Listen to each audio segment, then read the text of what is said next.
In a small village by the great river, there lived a wise woman named Mama Ayo. She was known throughout the village for her kindness, her delicious pounded yam, and her clever solutions to community problems.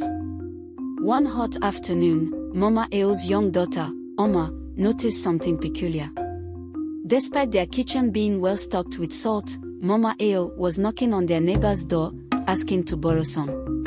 Confused, Oma tugged at her mother's colorful wrapper. "Mama," she whispered, "why are you asking for salt when we have plenty at home?" Mama Ayo smiled softly and led Oma back to their compound.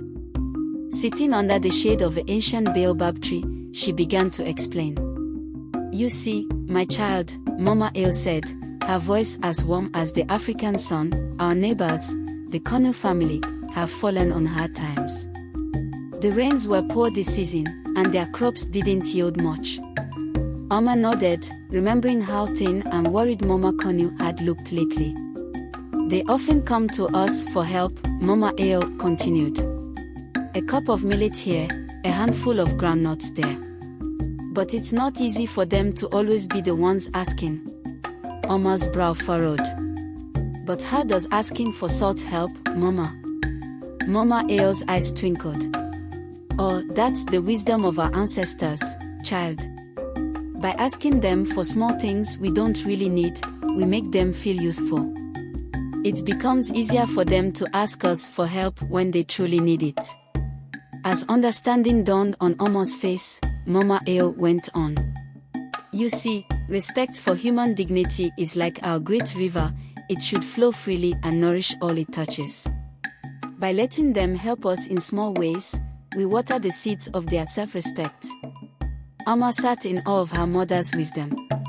"So, it's not just about giving, but also about how we give." "Exactly, my clever girl," Mama Ayo beamed. "In our village, we are all connected, like the strands of a spider's web. When we support each other with kindness and respect, our community grows stronger." From that day on, Oma watched her mother with new eyes. She saw how Mama Ayo would sometimes ask to borrow a cooking pot, even though theirs was perfectly fine, or request a few kola nuts when their own tree was heavy with fruit. As the weeks passed, Oma began to notice a change. The Kanu family started to walk with their heads held higher. They smiled more often, and their request for help came without shame or hesitation. One evening, as Oma helped her mother prepare dinner, she asked, "Mama, do you think the Kanus know what you're doing?" Mama Ayo chuckled softly. "Perhaps they do, perhaps they don't. What matters is that they feel valued and respected." Just then, a knock came at their door. It was Papa Kanu, holding a small basket of fresh fish.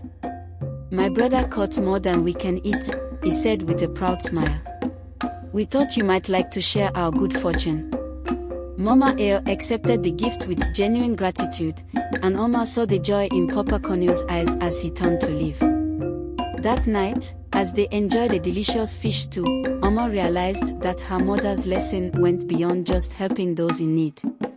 It was about building a community where everyone could contribute and feel worthy, no matter their circumstances. As the seasons passed, Oma grew into a wise woman herself, always remembering the lesson of the borrowed salt. She understood that true generosity wasn't just about giving things, but about giving dignity. And so, in the village by the great river, the spirit of Ubuntu, I am, because we are, continued to thrive, passed down from mother to daughter, neighbor to neighbor, like a precious handful of salt. The story of Mama Ayo's borrowed salt spread through the village and beyond, reminding all who heard it that sometimes the smallest gestures can nurture the biggest hearts.